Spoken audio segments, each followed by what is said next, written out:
The Lord be with you. And with your A spirit. reading from the Holy Gospel according to Saint Luke. Glory to you, O Lord.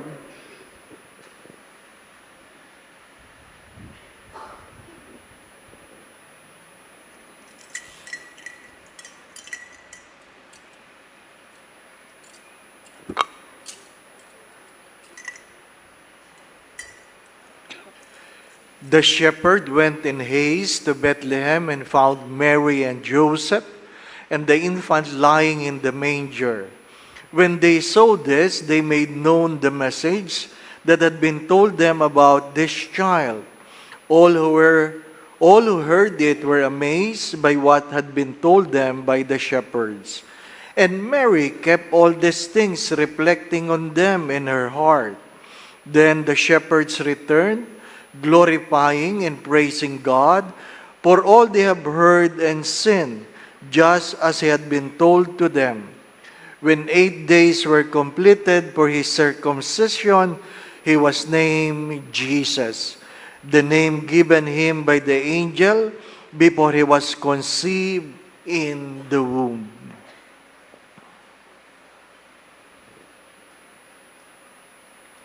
Brothers and sisters, the Gospel of the Lord. Praise to you, Lord Jesus Christ.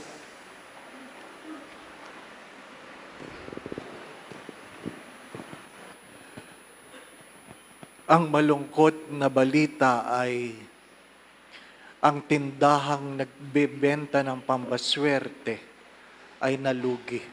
Ano pa? Alam po ninyo, ang swerte lang sa bilog-bilog ay yung mga nagtitinda. Ano po? Huwag kayong maniwala dyan. Yung hanggang ngayon, nagsusuot pa rin kayo ng polka dots. Ano po? Pinapaalala ko sa inyo, hindi kayo yayaman. Ano po? Ang ibig sabihin lang yan, puro bariya lang ang meron kayo. Ano po? Paulit-ulit yung sinasabi. Ano po? We are celebrating this Eucharist not because it is New Year, but because today we celebrate the solemnity of the dogma of Mary, the Mother of God. The dogma was pronounced as early as 431 AD. Can you imagine? 431 AD. Sigurado akong wala pa kayo doon. Ano pa? That's the oldest. Theotokos was the name. And why? Why are we celebrating this? Because if you talk about hope, it is not simply a positive mental attitude. Hope is a person. Hope does not disappoint. When you talk about love, it is not an emotion, but love is the other name of God. When you talk about peace, it's not simply the absence of war, but we talk about peace himself as a person. And who brought that person in this world? Mary, the Mother of God. Kung hindi siya ipinanganak ng isang ina, hindi siya pwedeng ituring na tao. Yun ang sinasabi sa ikalawang pagbasa.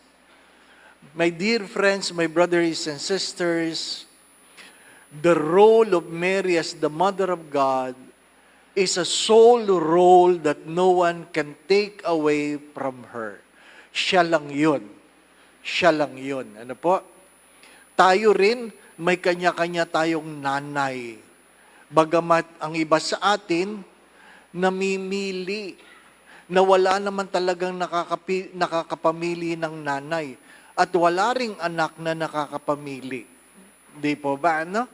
Malungkot yon na may anak magsasabi, sana hindi ikaw ang nanay ko. Pero, hindi lang niya alam. Yung nanay tahimik lang rin nagsabi, sana hindi rin ikaw ang anak ko. Di po ba, ano? Kung makakapamili ba, pipiliin ka ba? My dear friends, my brothers and sisters, Saint Augustine have said this. If you were not born, you will have no chance to go to heaven. If you were not born, you will have no chance to go to heaven. The birth that we have is an opportunity to go to heaven. It doesn't mean we will be spared from the sufferings, from the pain, from problems. Look at Jesus. Dumaan yan sa hirap, lumaki yan. I'm sure binuli yan. Ano po? Binuli yan. May mga bully na nun. Di po ba? At gayon din si Maria, dumanas ng panghihiya, pag-alipusta, at sabi nga na isang ina, nung namatayan ako ng anak, sinisi ko ang Diyos. Pero nung ako'y nakarating sa Holy Land, at pinagmamasdan ko ang Via Crucis, iyak ako ng iyak, dahil maging ang Diyos ay namatay, at si Maria ay namatayan. Hindi natin mapipigil yon. Darating tayo doon. Una-una lang. Ladies first. Ano po? Yung mga nagmamadali. Di po ba? Mga minamahal na mga kapatid. Kaya nga habang nabubuhay, mabuhay. Kung ano man ang pinagdadaanan mong problema, daanan mo lang. Huwag mong ibabahay. Tatagal ang problema. Di ba ba, Kung may problema, kung may kalungkutan, harapin. Huwag lakad ng lakad. Makakarating kayo kung saan. Di ba ba, Nakarating sa Pangasinan, yung kaiisip ng problema niya. Di ba ba, Ay, huwag kayong lakad ng... may problema tayo, di po ba? Lumakad ka dyan, aircon, di po ba, Oo. Lahat may problema. Daanan mo lang. Di po ba, Mga minamahal na mga kapatid. Kaya tayo nagkakaproblema, ayaw nating harapin ang mga pagsubok na dumarating sa bawat panahon. Hindi naman lahat ng panahon may problema. The crossroads of our lives is not really about what? Crisis? The crossroad means what I like is not what God likes. Pagka minsan mayroong hidwaan kung ano yung gusto ko at ano yung gusto ng Diyos. Kaya yung iba, ginugusto na nila lahat. Di po ba? Alam nyo, no ako'y bagong pari, hindi pa ako naordinahan. Doon sa isang parokya, na kung saan, iniimbitahan ako magbigay na recollection. Seminarista pa lang ako. Sinabi ko talaga sa Diyos, Lord, sana wag akong ma-assign dito. Kasi alam ko ang hirap doon eh. Wag akong ma-assign. After 6 months after the ordination, doon ako na-assign. Tapos sabi ko, sana wag ako malipat. Maya-maya, nag-ring ang telepono. Si Bishop Sok, sabi ng kardinal, lilipat ka daw. Ano po? Ang kasunod na prayer, sana hindi doon, sana hindi doon. Tapos sabi ko, saan? Doon. Alam nyo, lahat ng ayaw ko, binibigay ni Lord. Kaya nung sinabi nung aking spiritual director, ikaw daw ay ilalagay sa seminaryo. Sabi ko, Father Ben, ilagay nyo na ako kahit saan, wag lang sa seminaryo. Pag ako'y nilagay sa seminaryo, mamamatay ako. Ang sagot na matanda, huwag kang mag-alala, ipalilibing kita. At dahil naintindihan ko na lahat ng ayaw ko, binibigay ng Diyos, ginugusto ko na lahat. Ginugusto ko na lahat.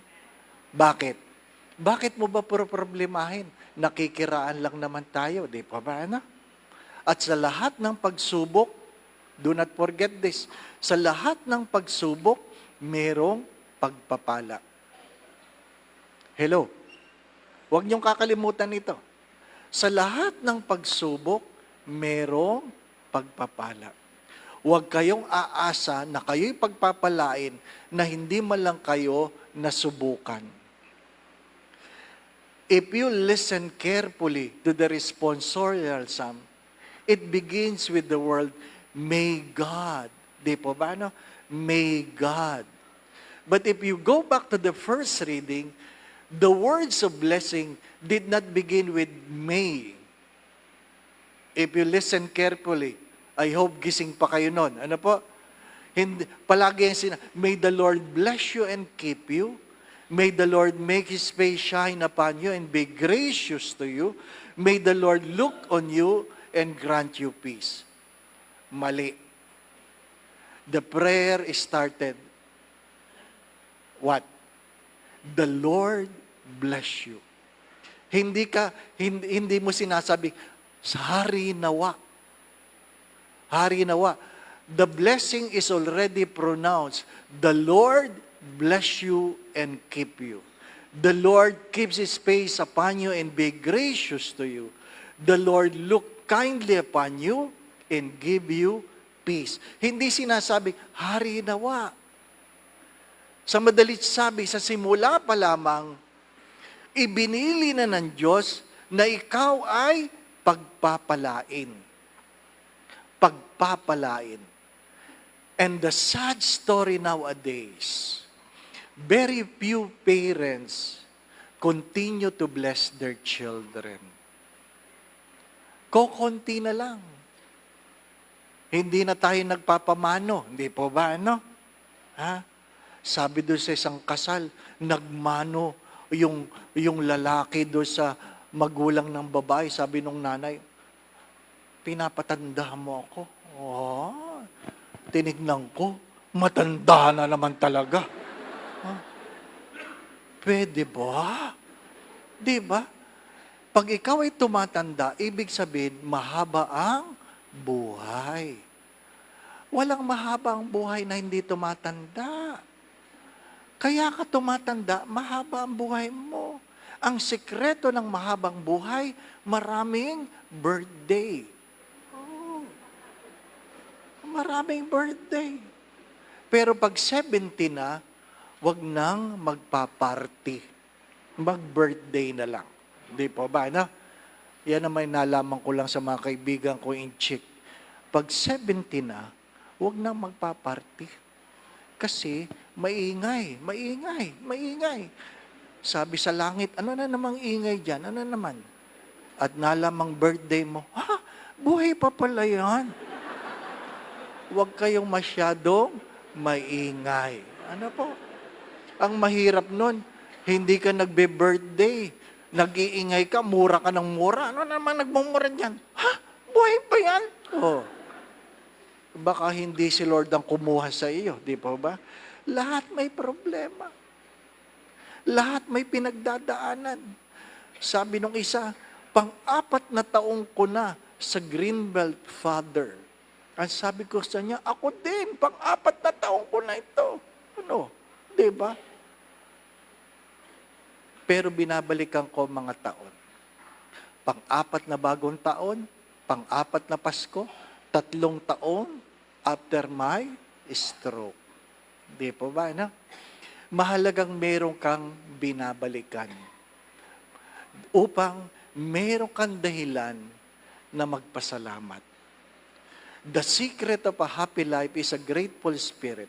Totoo ito. Kahit ano sabihin nyo, totoo ito. Ang mga taong malungkot, yung mga taong hindi marunong magpasalamat. Yung mga reklamador, yan ang malungkot ang buhay. Di po ba, ano?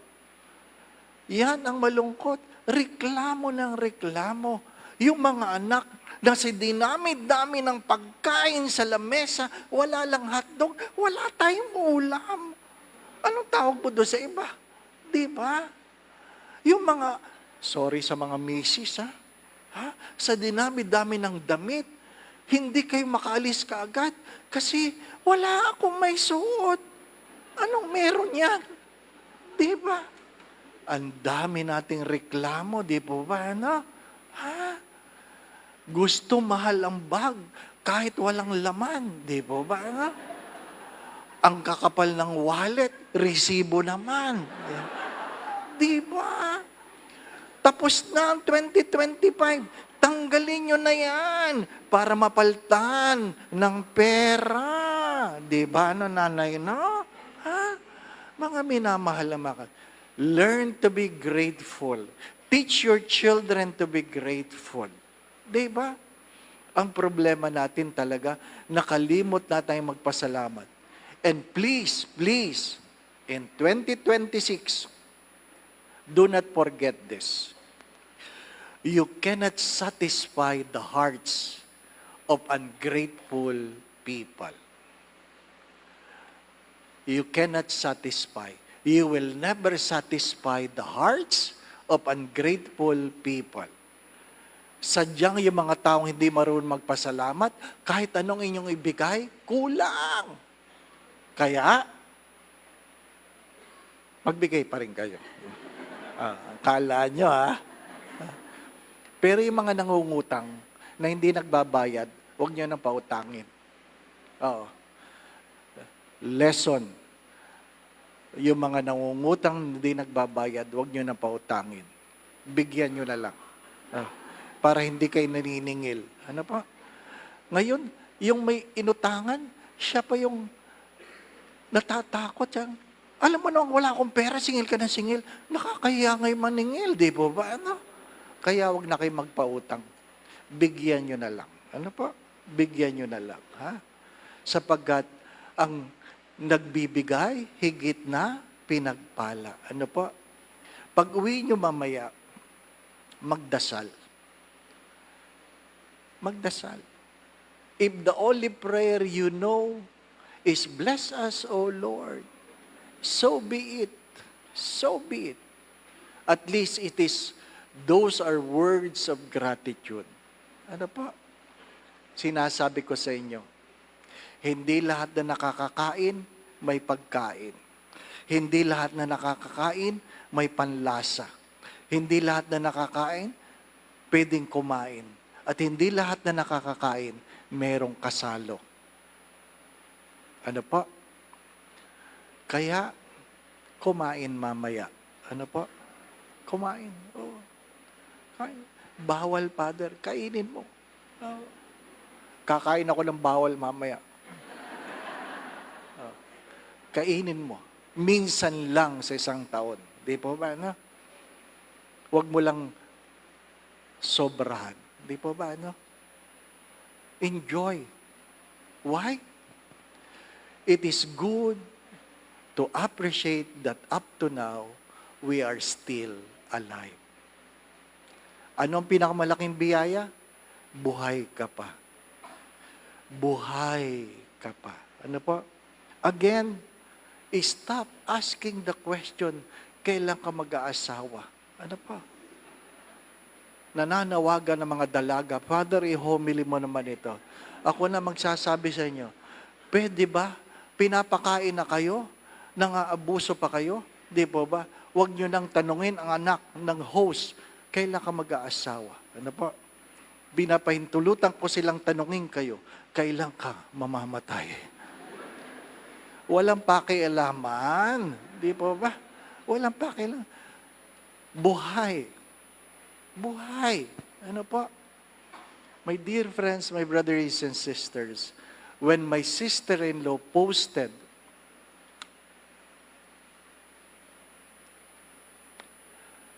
because my brother passed away early this year, pinost na lang niya yung pangalan ng lapida. Hindi po ba, no? Maiksi lang ang buhay. Kung ano man ang pinag-aawayan nyo, magkasundo muna kayo ngayon. Ano po? Ha? Sa Biyernes na uli kayo mag-away. Ano po? Be at peace. Life is short. Life is short. Children, be kind to your parents. Marami silang problema, huwag nyo nang dagdagan. Ano po? Inuulit ko, mga anak, be kind to your parents. Marami silang problema. Huwag nyo nang dagdagan. Again, what I love about Guadalupe is, Our Lady would remind us, am I not your mother too? Am I not your mother too? We begin the year knowing we have a mother who cares, a mother who prays, a mother who asks that we are blessed. My dear friends, my brothers and sisters, the Lord bless you and keep you. The Lord make His face shine upon you and be gracious to you. The Lord look kindly upon you and give you peace. Amen. January 1, like December 8 and December 25, are holy days of obligation. Magsisimba pa ba ako bukas, Father? Pwede pa. But our Mass today fulfills the obligation. Ano pa? Huwag kayong maglalasing, ha? Again, do not be afraid to ask.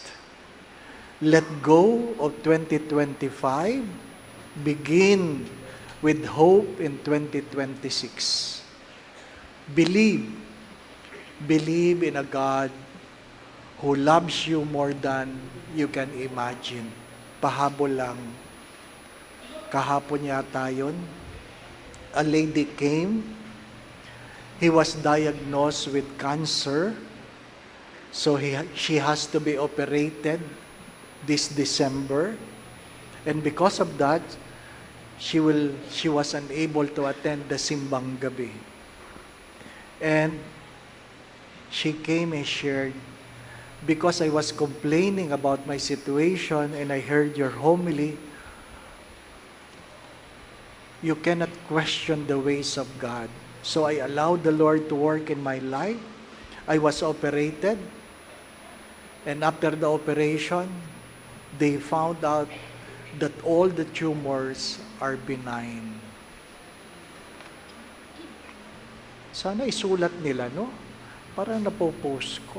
Ano po? Ha? Nothing is impossible. Ano po? Kaya kung ayaw nyo, at yun ang binibigay ng Diyos, gustuhin nyo na lang. Ano po? Ayaw ko talaga ng lechon de leche. Pero bago pumunta dito, may nagdala ng lechon de leche. Oo. Alangan man pumunta kay Uno yon, hindi naman makatao. So, hindi po ba? No? Kakain ako. Brothers and sisters, God can never be outdone in His generosity. And do not forget this. Do not forget this. The words of Our Lady. Am I not your mother too? Am I not your mother too? Kung meron mang lumuluha, nagdadasal para sa atin, ang ating mga ina. Ano po? Kahit galit yan, nagdadasal yan. Ano po? So, we thank the Lord for giving us a mother. A mother of Jesus, our own mother. Second, you have started the year knowing that you are blessed. The Lord bless me. The Lord keep me. The Lord make His face shine upon me and be gracious to me. The Lord look kindly on me and give me peace. Ikaw yun. The Lord bless you. The Lord be with you. And with your spirit. Bow your heads and pray for God's blessing. And may God, who by incarnation brought together the earthly and heavenly realms, fill you with the gift of His peace and favor, and make you sharers with the church in heaven. Amen. May God, the source and origin of all blessing, grant you grace. Pour out His blessing in abundance to you and to your family, and keep you safe from all harm throughout the year. Amen. May the Lord give you integrity in the faith, endurance in hope, perseverance in charity, with holiness to the end. Amen. And may Almighty God bless you and your family, the Father, the Son, and the Holy Spirit. Amen. The Mass has been offered. We go in peace to love and serve the Lord. Thanks be to God. Happy New Year!